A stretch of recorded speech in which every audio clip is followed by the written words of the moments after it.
अस्सलाम वालेकुम। आप देख रहे हैं प्रोग्राम कैपिटल व्यू और मैं हूं नाहिद चौधरी। प्रोग्राम में सबसे पहले बात करेंगे किर्गिस्तान के सदर पाकिस्तान के 2 रोज़ा दौरे पर मौजूद हैं। आज जब वो यहां पर पहुंचे हैं तो सदर मुमलिकत आसिफ अली जरदारी और वज़ीर आज़म शहबाज शरीफ साहब ने उनका इस्तकबाल किया है। मोअज़्ज़िज़ मेहमान को 21 तोपों की सलामी भी दी गई है।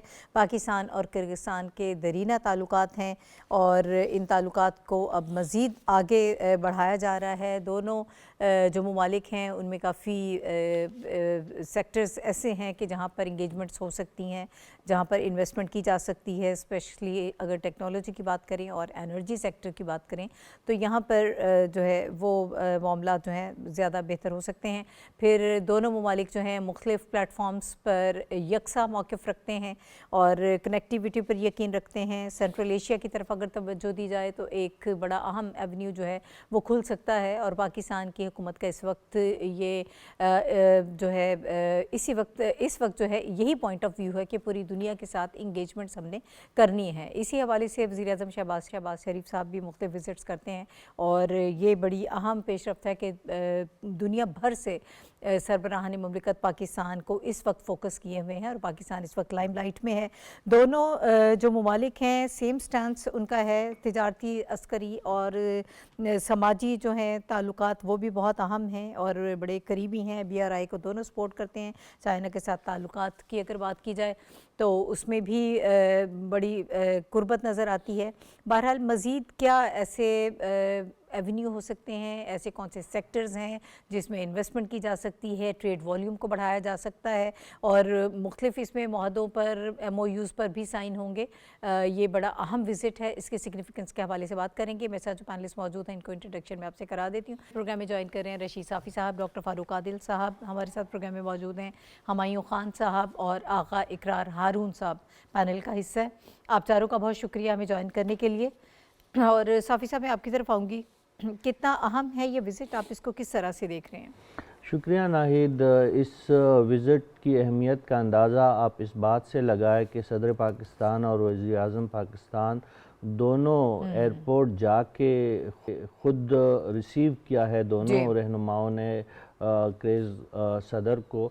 तो ये इस अहमियत का नुक्ते आगाज़ हम इससे कर सकते हैं कि रियासत के 2 अहम मुहद्देदार जो है वो अपने मुअज़्ज़ज़ मेहमान को रिसीव कर रहे हैं। तवील मुद्दत बाद किर्गिस्तान से ये आला सतह का एक दौरा है। किर्गिस्तान सेंट्रल एशिया का इंतहाई अहम मुल्क है। वो मादनी वसाइल और एनर्जी के वसाइल से मालामाल मुल्क है। पाकिस्तान को एक अल्टरनेट रूट मिल सकता है, एक मंडी मिल सकती है।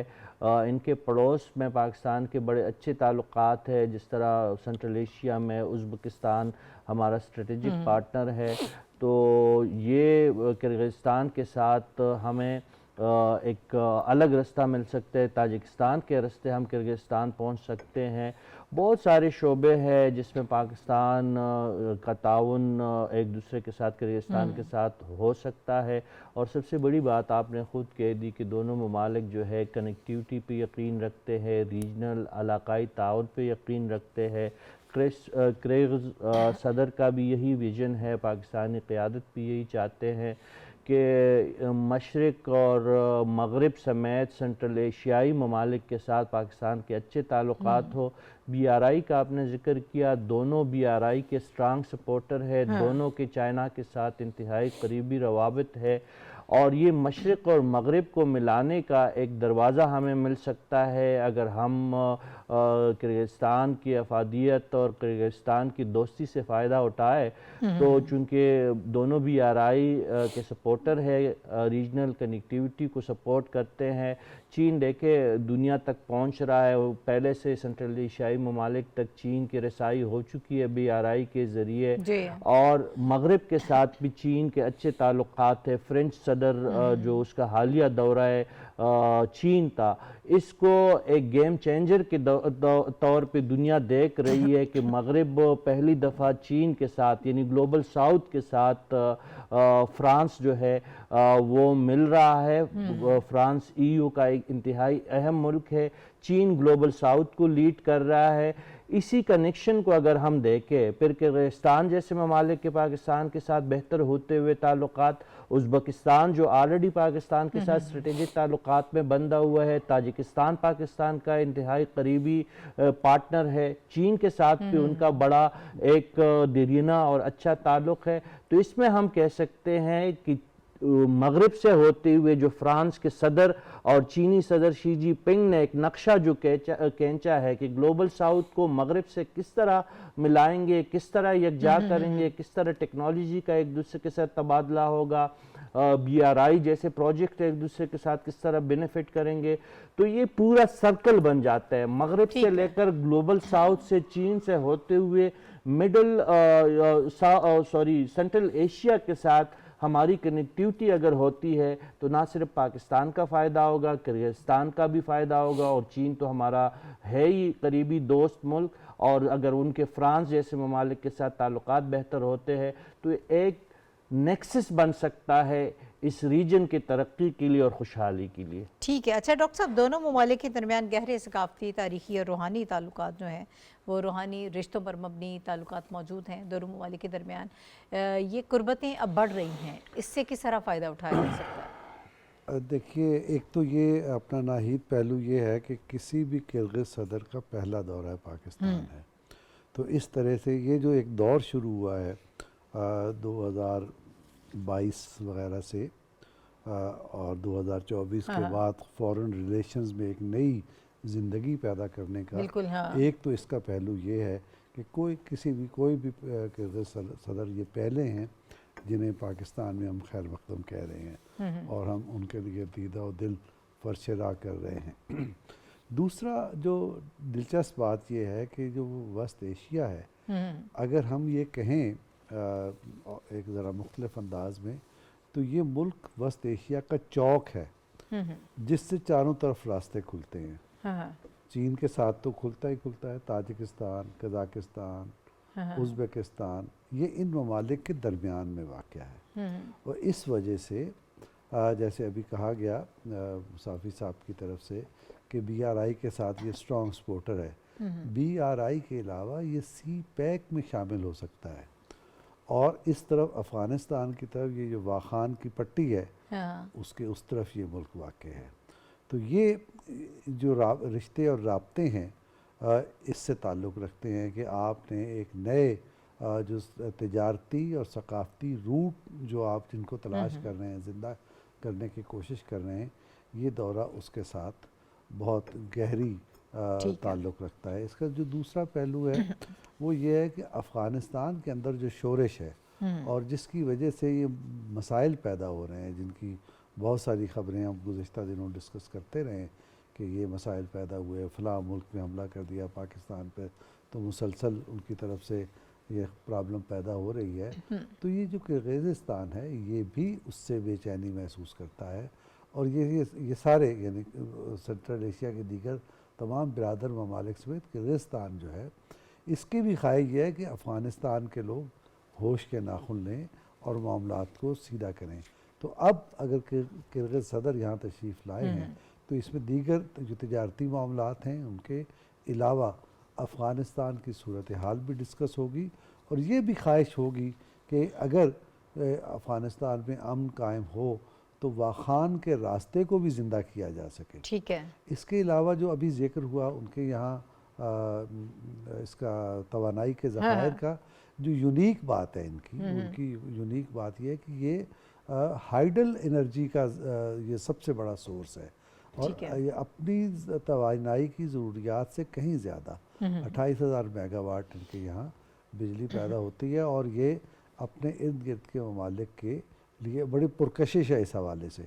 तो ये सारी चीज़ें, ये ऑप्शंस हमारे सामने हैं, और इस एतबार से ये दौरा गैर मामूली है, इसका खैर मकदम भी होना चाहिए, और इस दौरे की कामयाबी के लिए और इसके अच्छे नताइज के लिए पुरुमीद भी होना चाहिए। ठीक है हुमायूं साहब, उनके साथ कारोबारी शख्सियात भी इस्लामाबाद पहुंची हैं। ट्रेड अपॉर्चुनिटीज़ की जब हम बात कर रहे हैं उसको आप किस तरह से देख रहे हैं कि ये एलिमेंट कितना स्ट्रॉन्ग होगा इस विजिट में? जी थैंक यू नाहिद। ये 2005 के बाद जो है ना पहला प्रेसिडेंशियल विजिट और जो मौजूदा सदर हैं उनका ये बड़ा ही अहम विजिट है। अभी डॉक्टर साहब ने बड़ी अहम बात की कि हम जो है एक तो बेल्ट एंड रोड का भी हिस्सा है और सीपे का भी हिस्सा, और हम कनेक्टिविटी के ऊपर जो है वो कर रहे हैं, कोशिश है गवर्नमेंट ऑफ पाकिस्तान की। इस पर्टिकुलर ट्रिप के अंदर जो है ये डेलीगेशन के अंदर बहुत सारे जो है ना इन्वेस्टमेंट अपॉर्चुनिटीज जो है उसको एक्सप्लोर किया जाएगा। लेकिन मैं आपको थोड़ा सा बता दूं कि ये दोनों ममालिक जो हैं बहुत सारे जो इंटरनेशनल ऑर्गेनाइजेशंस हैं उसका भी हिस्सा है। ये एससीओ का हिस्सा है और बड़े शुरू से हैं। ये इकोनॉमिक कोऑपरेशन ऑर्गेनाइजेशन का हिस्सा है, ये ऑर्गेनाइजेशन ओआईसी का हिस्सा है, ये G77 प्लस चाइना जिसने ग्लोबल साउथ की रशीद साहब ने जिसकी तरफ जिक्र किया उसका हिस्सा है, यूएन का हिस्सा है। उसके साथ जो हमारी एक नई जो कोशिश या जो रविश है मौजूदा हुकूमत की वो ये है कि हम सेंट्रल एशिया के साथ जो अपने पुराने जो रवाबित थे, जो हिस्टोरिकल लिंकेजेस थे, जो कल्चरल, पॉलिटिकल, सोशोलॉजिकल थे, उनको रिवाइव करें। तो उसमें हमारे किर्गिस्तान के साथ बड़े अच्छे रिलेशनशिप हैं। बिश्केक के साथ 2005 से ऑनवर्ड जो है बहुत सारी चीजें हैं। अगर आप कुछ चीजों के ऊपर मैं बताऊं, हमारे मेडिकल स्टूडेंट्स जो हैं वहां पे बड़ी तादाद में वहां पे मौजूद हैं। उसके अलावा हम जो एससीओ के अंदर रैट्स का एक मैकेनिज्म है, रीजनल एंटी टेररिज्म का जो सिक्योरिटी का जो सिस्टम है, उसके अंदर हम एक दूसरे के साथ कोऑपरेशन कर रहे हैं। और अफगानिस्तान के मामले में हम एक दूसरे के साथ मिलकर दोनों बहुत सारी कोशिशें कर रहे हैं रीजनल स्टेबिलिटी को अचीव करने के लिए और एनहांस कनेक्टिविटी के लिए। डॉक्टर साहब ने भी बड़ा अच्छा वो बताया कि आप सिर्फ वाखान के ऊपर चले जाएं तो वहां से आपका जो है लिंकेजेस बन जाता है। उसके साथ साथ जो है ना हमारे जो बड़े एरियाज हैं जिसके ऊपर हम काम कर सकते हैं, उसमें टेक्सटाइल और अपैरल सेक्टर है, उसमें फार्मास्यूटिकल का सेक्टर है, उसमें एग्रीकल्चर और लाइफस्टॉक का सेक्टर है, उसके अंदर हाइड्रो पावर एनर्जी। और हाइड्रो पावर एनर्जी के अंदर एक प्रोजेक्ट जो बड़ा मशहूर है और वो वेस्ट का भी उतना ही मंजूर नजर है और हमारे इलाके का, वो है कासा 1000 जो किर्गिस्तान से और ताजिकिस्तान से एनर्जी की जो है ना वो लाइन जो है वो यहाँ पे आनी है वाया अफगानिस्तान। तो ये जो लिंकेजेस हैं ये बहुत अहम हैं। मेरा ख्याल है कि इस ट्रिप से गवर्नमेंट ऑफ पाकिस्तान एक तो अपनी इकोनॉमिक और जो फॉरेन पॉलिसी की जो लेवरेजेस हैं साउथ सेंट्रल एशियन कंट्रीज के साथ उसको एनहांस करने की कोशिश करेंगे। दूसरी साइड पे पाकिस्तान इस वक्त वो एक ऐसा वो वाहिद जो है वो मुल्क बन के उभर रहा है जो कि वेस्ट के प्रोजेक्ट्स के अंदर भी उतना ही अहमियत का हामिल है और ईस्ट के प्रोजेक्ट, रशीद साहब ने चाइना का जिक्र किया, एग्जैक्टली हम इस वक्त चीन और अमेरिका दोनों के दरमियान एक बड़े ब्रिज और हब का जो है वो किरदार अदा कर रहे हैं। तो मेरा ख्याल है इस किस्म के जो विजिट्स हैं वो आइंदा आने वाले दिनों में ना सिर्फ लोगों को एक दूसरे के साथ मिलाएंगे, अपॉर्चुनिटीज क्रिएट करेंगे, बल्कि ये जो गैप बड़े अरसे से था अफगानिस्तान की सिक्योरिटी की वजह से उसको भी हम via China, via silk route, via Wakhan corridor, via Xinjiang उस साइड से भी एक्सप्लोर करने की कोशिश करेंगे। तो बहुत जो है खुशाइन विजिट है और साबित होगा। ठीक है इकरार साहब, कितना अहम है ये विजिट और क्या एक्सपेक्टेशंस हैं इस वक्त? वालेकुम, बहुत शुक्रिया। देखिए जी, एक्सपेक्टेशन तो डेफिनेटली जब बायलैटरल विजिट होते हैं और प्रेजेंशियल विजिट्स होते हैं तो उससे एक बात तो बड़ी अंडरस्टूड होती है कि अगर कोई एमओयूज भी साइन किए जाएंगे तो उसमें भी completely they are backed with full government support और उसको एग्जीक्यूशन उनकी जल्दी हो जाती है। जैसा कि आपको हमारे साहब ने बताया कि पाकिस्तान के सबसे ज्यादा जो मेडिकल स्टूडेंट्स पढ़ते हैं out of Pakistan in central Asian countries सबसे ज्यादा किर्गिस्तान में, ठीक। लेकिन उनको हमेशा से एक प्रॉब्लम रही है कि उनकी जो डिग्री है वो हमारे एचईसी जो है ना वो उस एक्सेप्टेबल नहीं है उसके लिए, और वो कहते हैं कि आपको यहाँ पे आके एक दफा पे एग्जाम देना पड़ेगा। ओके, ये इशू किर्गिज गवर्नमेंट मुझे बहुत अच्छी तरह याद है, बहुत दफा उठा चुकी है पाकिस्तान।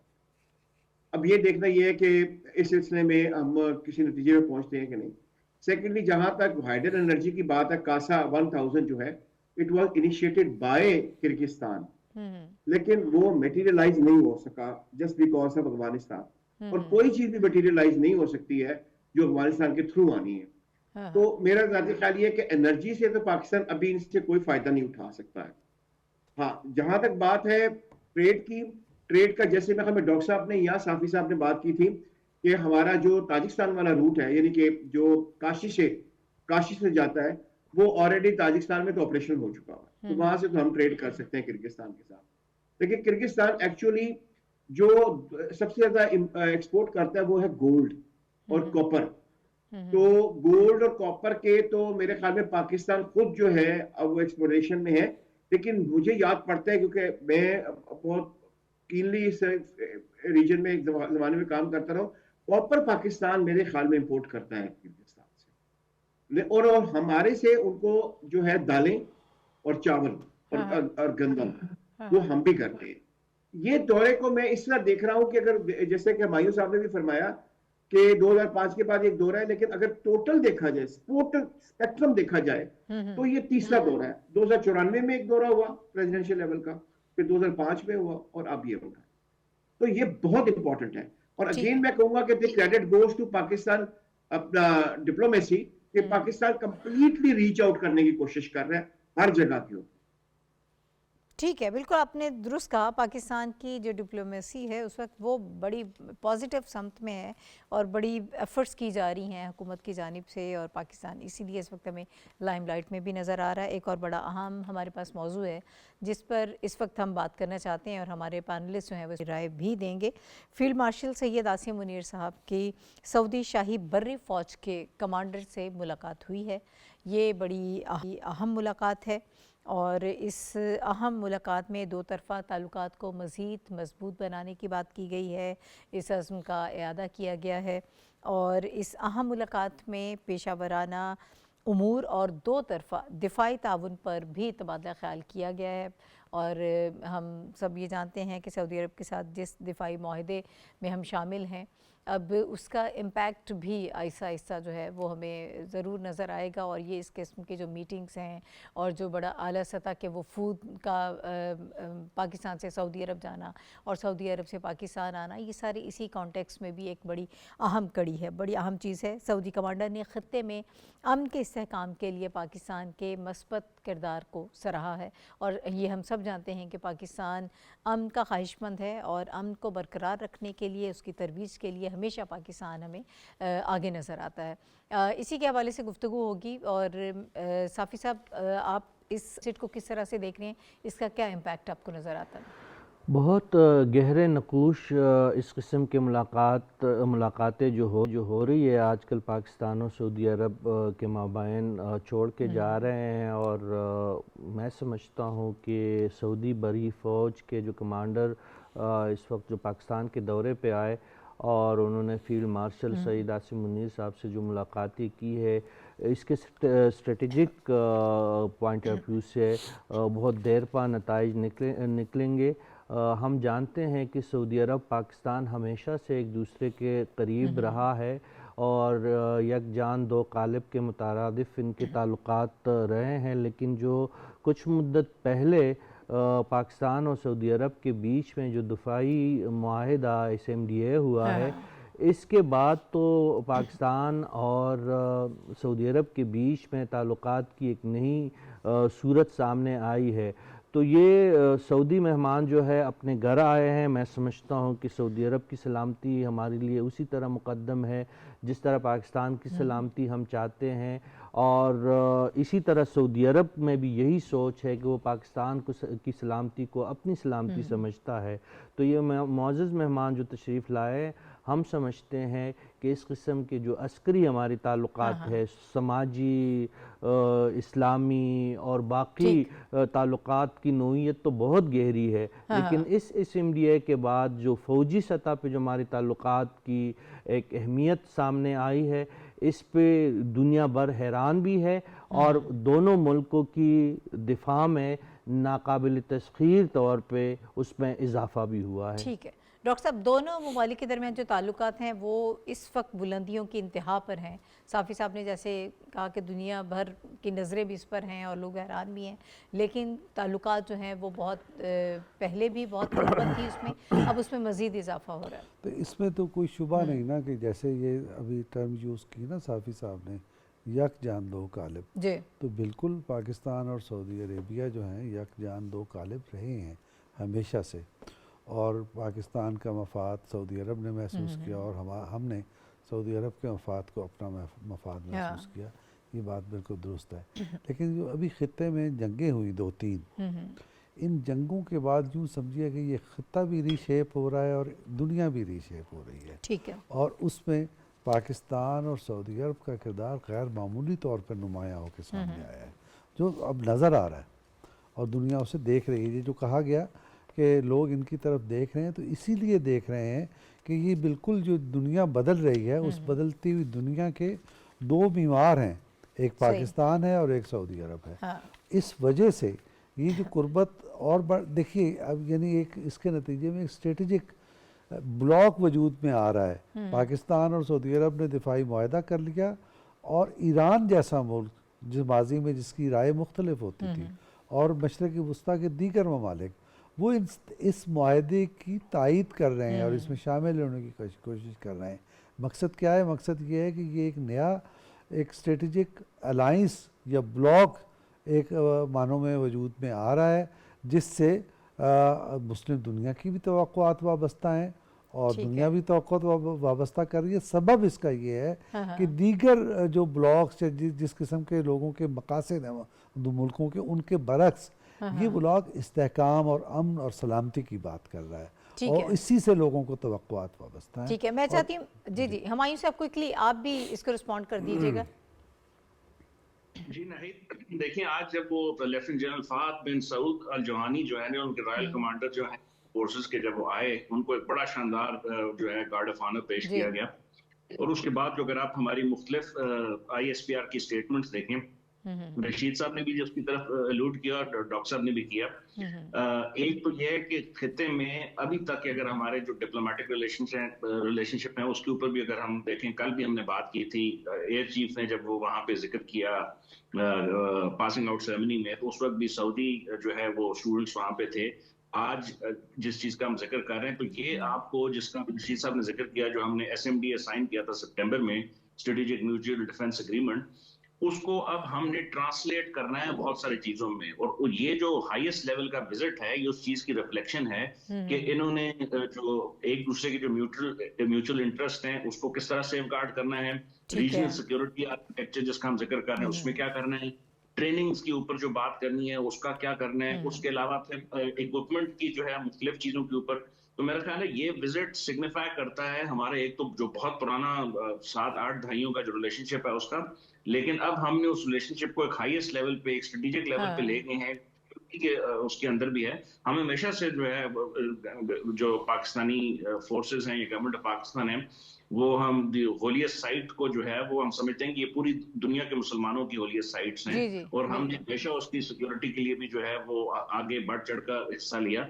और उसके साथ जो मिडिल ईस्ट में नया सिक्योरिटी आर्किटेक्चर बन रहा है, उसमें ये जो मीटिंग्स हैं ये बहुत सारी चीजों को जो है हाईलाइट करती हैं कि दोनों ममालिक आइंदा आने वाले दिनों में जो फैसले करेंगे वो बड़े कोहेसिव होंगे, इंटर रिलेटेड होंगे। मिडिल ईस्ट की सिक्योरिटी और साउथ एशिया की सिक्योरिटी जो है वो दोनों तरह से अब इंटरलिंक्ड हो चुकी है इस एग्रीमेंट के बाद। तो मेरा ख्याल है बड़ा अहमियत का जो ये ट्रिप था, और देखते हैं कि आइंदा आने वाले दिनों में और ऐसे कितने ट्रिप्स होंगे। और हमारी साइड वाले भी अब आइंदा जो है वो बड़े एक मैसिव लेवल पे जो है जल्दी वहां पे आर्मी, एयरफोर्स, नेवी और स्ट्रेटेजिक फोर्सेस के जो है वो ट्रिप्स वहां पे होंगे और इसका फायदा खित्ते के लिए बहुत बेहतर नजर आ रहा है मुझे। ठीक है, इकरार साहब आप इसको किस तरह से देख रहे हैं आने वाले दिनों में? ये बहुत, जैसे कि अभी आप हमारे सामने बहुत डिटेल से बात की है और आई 100% एग्री विद हिम कि बेसिकली ये जो हमारी एक डिफेंस पैक्ट और एक स्ट्रेटेजिक पार्टनरशिप जो है उसमें जो इसका अब आप कह सकते हैं कि ऑपरेशनल जो साइड्स हैं ये उनके साथ इस दौरे को लिंक करता हूं। और सेकेंडली ये एक आज के दिन ही आप देख लें कि पाकिस्तान की मिलिट्री और सिविल डिप्लोमेसी मेरे ख्याल में height of the height level पे आज भी आप देख सकती है कि यानी कि एक ये मीटिंग हो रही है और अभी हम किर्गिज प्रेसिडेंट की बात कर रहे थे। तो ये सारी इनिशिएटिव जो हैं वो पाकिस्तान की जो मिलिट्री डिप्लोमेसी है और जो उसकी सिविल डिप्लोमेसी है उसमें पाकिस्तान को एक आप कंटूर दे रही हैं बहुत बड़ा, और ये दौरा मैं इसको बड़ा इंपॉर्टेंट समझता हूँ उस कंटूर के लिए। ठीक है। अच्छा, हम ये चाहते हैं कि मज़ीद जनूबी एशियाई ममालिक के हवाले से थोड़ी गुफ्तगू कर लें, और आज एक बड़ा अहम सेमिनार भी हुआ है जिसमें नायब आज़म इसहाक डार साहब ने जो गुफ्तगू की है, बड़ी अहम उनकी गुफ्तगू रही, और जनूबी एशियाई ममालिक की स्ट्रेंथ के हवाले से उन्होंने बात की है, उनके चैलेंजेस के हवाले से बड़ी डिटेल्ड गुफ्तगू की है। उन्होंने कहा कि पाकिस्तान जो है वह तनाज़ात के हल के लिए मुज़ाकरात और सिफारतकारी पर भरपूर यकीन रखता है, और इसके अलावा उनका ये भी कहना था कि जनूबी एशिया में जो सिक्योरिटी के मामलात हैं, जो मंजरनामा है वो इंतहाई पेचीदा है, और मसला कश्मीर के हवाले से भी उन्होंने गुफ्तगू की। इसी हवाले से हम चाहेंगे कि हमारे पैनलिस्ट अपनी राय दें कि ये उन्होंने जो इसमें फूड सिक्योरिटी के हवाले से भी बात करे थे, और जो क्लाइमेट चेंज के हवाले से जिन चैलेंजेस का सामना है उसको वो किस तरह से देख रहे हैं। जी साफ़ी साहब। जो आज नायब वज़ीर आज़म इसहाक डार साहब ने जो जो उनके ख़यालात का इजहार किया है जनूबी एशियाई ममालिक की अहमियत की, तो इसमें कोई दो राय नहीं है कि साउथ एशिया जिसका हम हिस्सा है, इसमें पोटेंशियल बहुत है। ग्लोबल साउथ का एक बहुत बड़ा अहम हिस्सा है, लेकिन हम ये बात भी जानते हैं कि जनूबी एशिया की अहमियत और जनूबी एशियाई ममालिक के बीच में कनेक्टिविटी, एक दूसरे के साथ दोस्ती और क़ुर्बत में सबसे बड़ी रुकावट जो है मेरी नज़र में वो भारत है। और इसके बाद जो है अफ़गानिस्तान की जो मारूज़ी हालात है, इन दो नुकात की वजह से या इन दो अवामिल की वजह से जनूबी एशियाई ममालिक एक दूसरे की सलाहियतों और एक दूसरे की अफादियत से फ़ायदा नहीं उठा सके हैं। अब पाकिस्तान इस हवाले से बहुत सीरियसली कोशिश कर रहा है कि जनूब एशिया का एशियाई ब्लॉक हो, उससे किस तरह फ़ायदा उठाया जाए। सार्क जो किसी ज़माने में बहुत फ़ाल था, वो इंडिया की हटदर्मी और उनकी हिंदुत्व सोच की वजह से सार्क ममालिक की अहमियत और उससे भी हम फ़ायदा नहीं उठा सके। लेकिन अब पाकिस्तान इस हवाले से अपना किरदार अदा करने के लिए तैयार है। अभी हम आप डिस्कस कर रहे थे, हुमायूं साहब ने भी आपको बताया, आगा साहब ने और डॉक्टर साहब ने सब आपको बताया कि पाकिस्तान की अहमियत इस वक्त दुनिया में क्या है। सऊदी फ़ौज के अहम कमांडर इस वक्त पाकिस्तान में मौजूद है, किर्गिस्तान के सदर पाकिस्तान के दौरे पे है। तो अगर हम इन दो अवामिल को एक साइड पे रख के, या इंडियन हटदर्मी और अफ़गानिस्तान की बदअमनी, तो यकीन जाने कि जनूबी एशियाई ममालिक के बीच में एक दूसरे के साथ कोऑपरेशन और कनेक्टिविटी के इतने वसी मौक़े मौजूद है कि हम ग्लोबल साउथ के जो हमारी कंट्रीब्यूशन है साउथ एशियन कंट्रीज़ का, ये एक बहुत बड़ा हिस्सा हम बन सकते हैं। लेकिन मैं वही बात कहूँगा कि इस सिलसिले में दुनिया को और जनूबी एशियाई बाकी ममालिक को भारत की हटदर्मी और अफ़गानिस्तान की दहशतगर्दी पे तवज्जो देनी होगी, वरना पाकिस्तान की जो कोशिश और ख्वाहिश है जनूबी एशिया को एक साथ मिलाने की, उसमें ज़्यादा मुश्किलात पेश आएंगी। ठीक है, इसहाक डार साहब ने भी यही बात की है। उन्होंने कहा कि पाकिस्तान और भारत की जो जंग है, ये ज़्यादा जो है मामलात इससे ख़राब हो सकते थे अगर आपस में ताल्लुकात अच्छे होंगे, ज़्यादा बेहतर तरीके से हम बात कर सकेंगे, अमन की बात कर सकेंगे और सिफारतकारी की बात कर सकेंगे, तो फिर इस किस्म के मसाइल खड़े नहीं होंगे। डॉक्टर साहब, भारत की हटधर्मी को अगर एक साइड पर रख दिया जाए और हम बाकी ममालिक के साथ जनूबी एशियाई जो ममालिक हैं आपस में कनेक्टिविटी, ताल्लुकात की बेहतरी और मिलकर आगे बढ़ें, एक दूसरे के तजर्बात से फ़ायदा उठाएं, तो फिर जो इस वक्त जो चैलेंजेस हैं उनसे निपटना आसान होगा। ये बिल्कुल अभी जो जिस नहज पे हमारी गुफ्तगू जा रही है, और साफ़ी साहब ने जो बात कह दी, यूँ कह दें कि मेरे मुंह की बात, जो मैं जैसे मैं जिस अंदाज में मैं सोच रहा था उसकी तर्जमानी की। बात यह है कि इस एक ख्वाब देखा गया कि जनूब मशरक़ी एशिया को यूरोपियन यूनियन की तरह एक ब्लॉक बनाया जाए जिसका वाहिद मकसद बाहमी ताउन, तरक्की और खुशहाली हो। अच्छा, ये काम शुरू हो गया, काफ़ी हद तक सफ़र आगे बढ़ा, लेकिन बीच में जो ज़िक्र किया गया कि जो उसकी यानी भारत की नफ्सियात हैं, हिंदुत्व कह लें या बालादस्ती की जो नफ्सियात हैं, या एक साजिशी तर्ज अमल है उसका, उसने सार्क को बिल्कुल उज़्व मुअत्तर बना के रख दिया। और बाद में अशरफ गनी के ज़माने में अशरफ गनी इंडिया के एजेंट का किरदार अदा किया और इन दोनों ने मिलकर सार्क को मुअत्तल कर दिया। लेकिन बांग्लादेश में जो तब्दीलियां आईं और उसके बाद ख़ित्ते के एक दो दीगर ममालिक में जो तब्दीलियां रूनुमा आईं, उसके बाद ये ख़ित्ते के ममालिक अंगड़ाई लेकर उठ खड़े हुए हैं। और अब इन्होंने इंडिया अगर इसमें खुश दिली से आता है तो बिस्मिल्लाह, नहीं आता तो वो मुतबादल तरीके देख रहे हैं, वो सोच रहे हैं। उसमें इस तरह की भी तजावीज़ मौजूद हैं कि क्यों ना इसमें चीन को भी शरीक कर लिया जाए। चीन अगर शरीक हो जाता है तो ये ब्लॉक वैसे ही बहुत तवाना हो जाएगा और ख़ास तौर पर जो इक़्तिसादी पहलुओं से उसकी तरक्की के मौक़े हैं वो ज़्यादा मौसर तरीके से सामने आएंगे। तो ये जो वज़ीर ख़ारजा और नायब वज़ीर आज़म इसहाक़ डार साहब की जो तकरीर है और इस सिलसिले में जिन नुकात की तरफ उन्होंने इशारा किया है और जिन तावन के इम्कानात की बात की है, दरअसल ये उसी ख्वाब की तरफ, यानी वही ख्वाब देखा जा रहा है जो पाकिस्तान देख रहा है, जो बांग्लादेश देख रहा है, जो नेपाल और भूटान, ये ख़ित्ते के जो ममालिक यानी भारत की बालादस्ती को चैलेंज कर रहे हैं, ठीक है, या उसे कह रहे हैं कि आप राय रास्त पर आ जाओ, हमने अपना सफ़र आगे की तरफ बढ़ाना है। और नायब वज़ीर आज़म का खिताब दरअसल इसी जानिब इशारा करता है। ठीक है। हुमायूं साहब, उन्होंने कश्मीर के हवाले से भी बात की है कि कश्मीर का मसला हल ना होने की वजह से भी अमन को ख़तरा लाहक है, हमारा जो सिक्योरिटी का मंजरनामा है वो बहुत पेचीदा है। तो इन मामलात को एक साइड पे रख कर अब ये चीज़ें ज़ाहिर है कि फ़ौरी तौर पर ये वो तनाज़ात हैं जो हल नहीं हो सकते हैं और भारत हमें इस पे आमादा भी नज़र नहीं आता। वो तो मज़ीद जंगें फैलाना चाहता है और ख़ास तौर पर पाकिस्तान के लिए जिस तरह से जो उसके अज़ाइम हैं वो सब जानते हैं। जो दूसरे चैलेंजेस हैं, जैसे उन्होंने बात की है मौसमियाती तब्दीली की बात की है, ग़ज़ाई किल्लत की बात की है, इसकी तरफ इन्होंने इशारा किया है। तवानाई की कमी के बाइस उन्होंने कहा कि ये ख़ित्ता तेल और गैस पर भारी निसार कर रहा है। इन चैलेंजेस को निमटने के लिए क्या किया जा सकता है? बाकी ममालिक के पास क्या ऑप्शन है?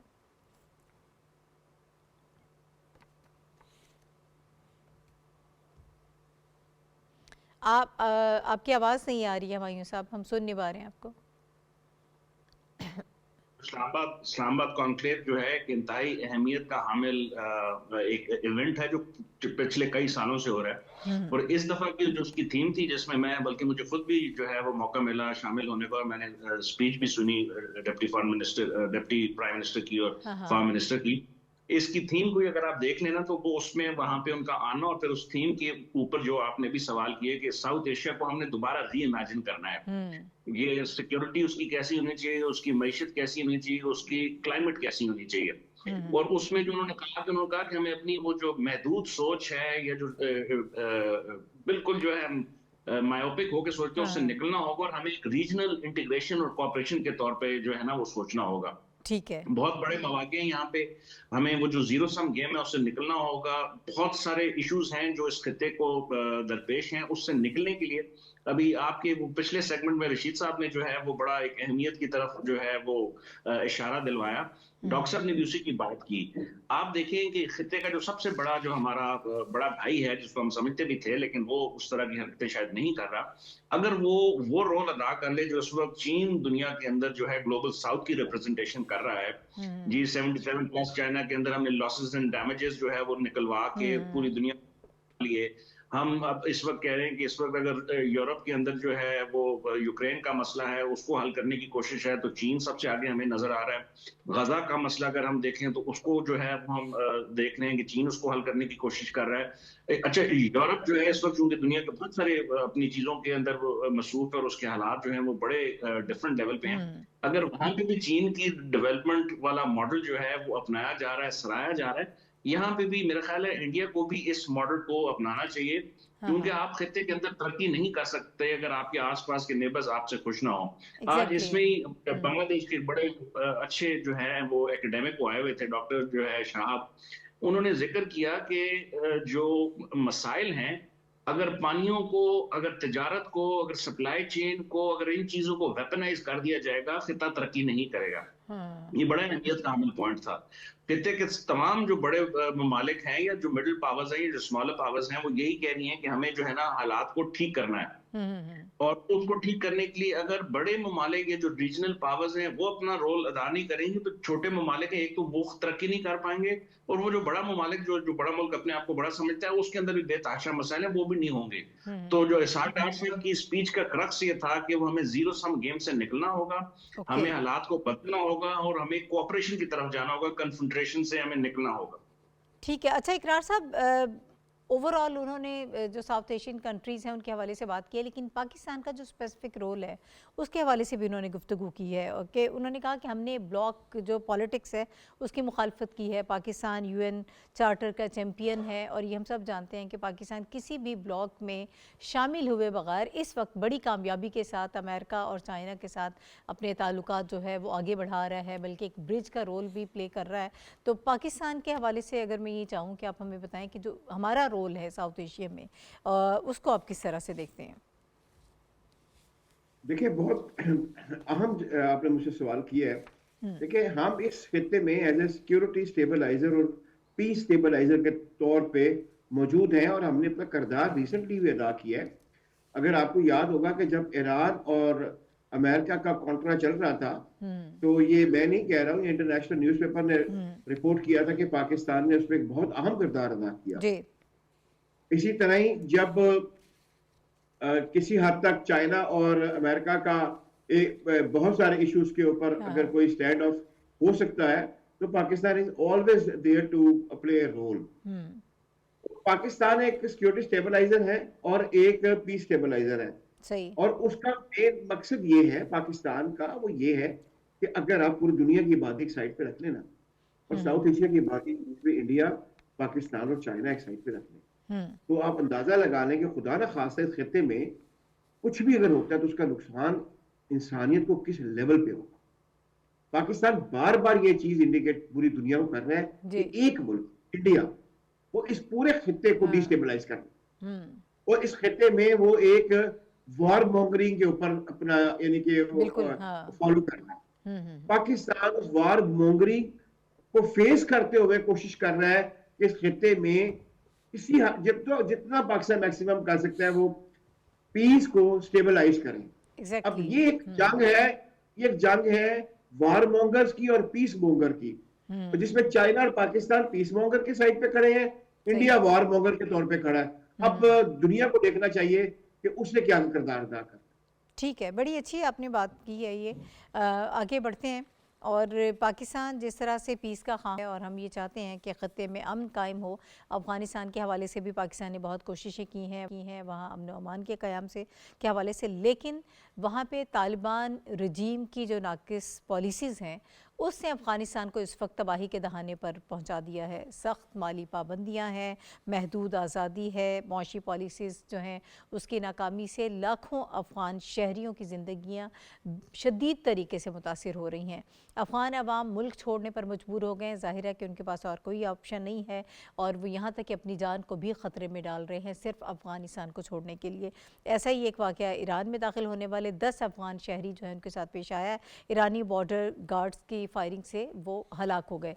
और इसके अलावा अमेरिका की रियासत टेक्सास से भी एक और अफ़गान शहरी को गिरफ़्तार किया गया है। बॉम्ब बनाने और ख़ुदकुश हमला करने की धमकी देने का उस पर इल्ज़ाम है। दहशतगर्दी में अफ़गान शहरियों का मुलव्वस होना पाकिस्तान के मौक़िफ़ की इंटरनेशनल लेवल पर तस्दीक है। हम ये बात करते आए हैं, अपना स्टांस दुनिया के सामने रखते आए हैं, सबूत भी देते रहे हैं, और अब दुनिया को ख़ुद सबूत मिलने शुरू हो गए हैं। इसी हवाले से प्रोग्राम में हम इस वक्त गुफ्तगू करेंगे। साफ़ी अक्सर ये बात करते हैं, और जिस तरह से जो दुनिया भर में जहाँ पर 60 लाख से ज़ायद अफ़गान शहरी मुकीम हैं, और उनको जिस तरह से अब गैर कानूनी तौर पर जो वहाँ पर मौजूद हैं उनके मुल्कों में वापस भेजा जा रहा है, पाकिस्तान भी भेज रहा है, ईरान भी भेज रहा है, दीगर ममालिक भी अब इसमें शामिल हैं, तो ये बहुत बड़ा नुकसान है वहाँ पर रहने वाले अफ़गान शहरियों का कि वो तालिबान रजीम जो इस वक्त किसी किस्म के वहाँ पर कोई कानूनी तौर पर नहीं कहा जा सकता कि वहाँ पर हुकूमत कर रहे हैं, वो एक ज़बरदस्ती से मुसल्लत की हुई वहाँ पर हुकूमत है और वो लोगों की ज़िंदगी को बर्बाद कर रहे हैं। हुकूमत नाम की चीज़ अफ़गानिस्तान में कोई ही नहीं है। आपके प्रोग्राम में हम कुछ दिन पहले डिस्कस कर रहे थे कि ईरानी चीफ सिक्योरिटी एडवाइज़र जो है अली लारेजानी, वो जब पाकिस्तान तशरीफ़ लाए तो उन्होंने यही कहा था जो पाकिस्तान कहता रहा कि अफ़गानिस्तान में जो मुतहर्रिक नॉन स्टेट एक्टर्स है वो ग्लोबल ख़तरा बन चुका है। आपने देखा कि 5 चीनी शहरियों को ताजिकिस्तान में अफ़गानिस्तान से उनको हलाक किया गया, मारा गया। और अफ़गानिस्तान में लोग इतने आजिज़ और इतने तंग है कि लोग अपनी जानों की परवाह जो आम शहरी है किए बग़ैर अफ़गानिस्तान से भागने की कोशिश कर रहे हैं।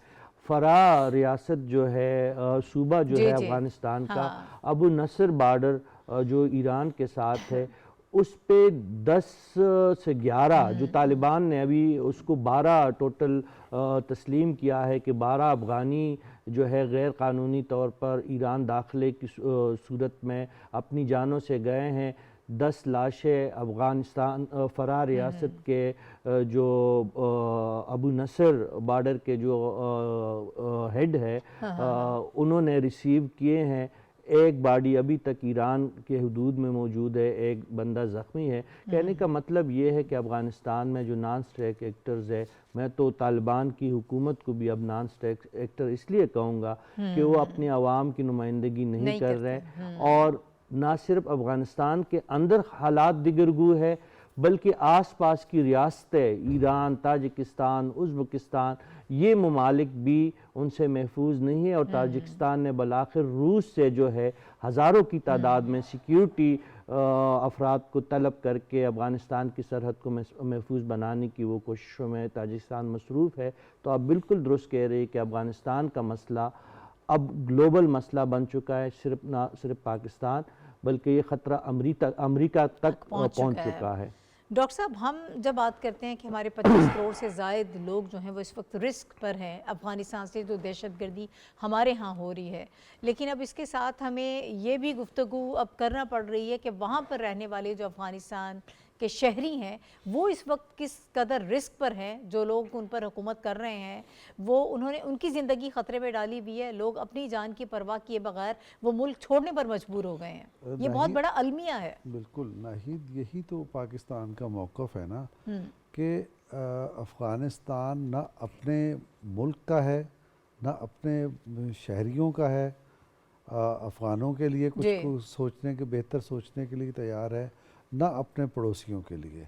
लिहाजा वहाँ एक फसाद फिल अर्ज़ की कैफियत है जिससे घबरा के जान बचा के लोग इधर उधर भाग रहे हैं। तो ये पाकिस्तान का यही तो केस है और अब इसके डांडे जो हैं इधर उधर मिलते चले जा रहे हैं जिससे ख़राबी के इम्कानात बढ़ते जा रहे हैं। बहुत बेहतर हो कि ख़ुद अफ़गान पर जो मुसल्लत ताकतें हैं वो अपने तर्ज़ अमल पर गौर करें और बेहतरी की तरफ आएँ। ऐसा नहीं होगा तो फिर क्या होगा? फिर अफ़गानिस्तान के अंदर से ताकतें उठेंगी और जबर के इस निज़ाम को तलपट कर देंगी।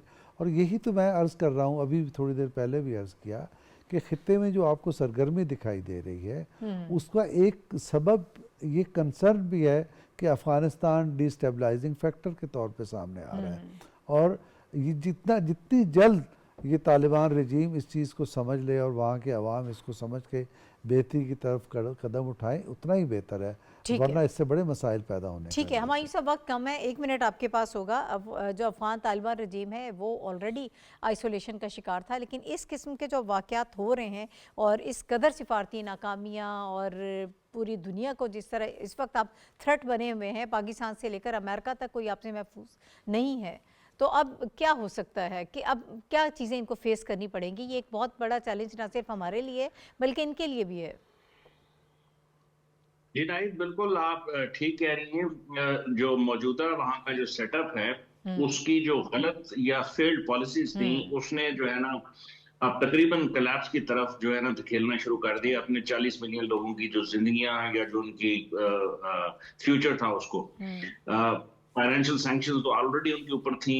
उसके अलावा वहाँ के जो लोगों की रिस्ट्रिक्टेड फ्रीडम है, गलत उनकी जो माशी पॉलिसीज हैं, वो कुछ 40 मिलियन के करीब लोगों को जो है ना वो सदा गुर्बत, तो खैर वो पहले भी वहाँ पे कोई ऐसा कोई क्राइटेरिया नहीं था, लेकिन वो जो है ना डेवस्टेशन, मौसम की तबाहियां, दहशतगर्दी के वाक़ये, उसके अलावा कोई आधे से ज़्यादा उनकी जो पॉपुलेशन है जो ख़वातीन के ऊपर मुश्तमिल है, वो उसको आप समझें कि वो उसका हिस्सा ही नहीं है किसी भी माशी एक्टिविटी का। तो ये जो इनसिक्योरिटी, इकोनॉमिक हार्डशिप्स और जो ह्यूमन राइट्स की जो वायलेशन कर रहे हैं, तो उसकी वजह से अपने लोग अब वहां से भागना शुरू हो गए। पहले वो कह रहे थे कि पूरी मिनिस्ट्री बनाइए कि उनको वापस लेके आए, अब उनको वापस जो है वो फिर वहां से वो जो है, और वो उसका बोझ किस पे पड़ रहा है? रीजनल कंट्रीज के ऊपर। एग्जैक्टली। तो अच्छा, वक्त कम है, इकरार साहब इसी को आप रिस्पॉन्ड कर दीजिएगा, इनकी बात मुकम्मल कर दीजिएगा, हुमायूं साहब जो कहना चाह रहे हैं।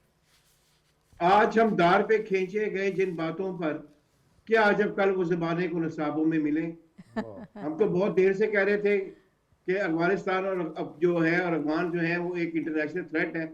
आज की रिपोर्ट मेरी रिपोर्ट नहीं है, अमेरिका रिपोर्ट है। एक आधा सेकंड दे दे मुझे, आधा मिनट दे दे। जी जी। International community is raising alarms about Afghan nationals being involved in terrorism and identifying Afghan residing abroad as an immediate and rare danger to host countries। बात खत्म हो गई। ठीक है, बहुत अफगान रजीम अफगान की नहीं है। हाँ। बात अफगान रजीम या अफगानिस्तान की नहीं है, अफगान की नहीं है। बात ओवरऑल एक सिचुएशन की है कि अफगान जहां जाते हैं they are immediate threat to the host countries. ठीक है, वक्त बिल्कुल खत्म हो गया, वक्त बिल्कुल खत्म हो गया है। मेरे जो चारों पैनलिस्ट मेरे साथ मौजूद थे, अब सबका बहुत शुक्रिया। और नाज़रीन, ये एक ऐसा मौजू है जिस पर हमेशा हम बात करते हैं, मज़ीद इस पर बात होगी। आज के प्रोग्राम से इजाज़त दीजिए, अगले हफ्ते इंशाल्लाह दोबारा आपसे मुलाकात होगी। अल्लाह हाफ़िज़।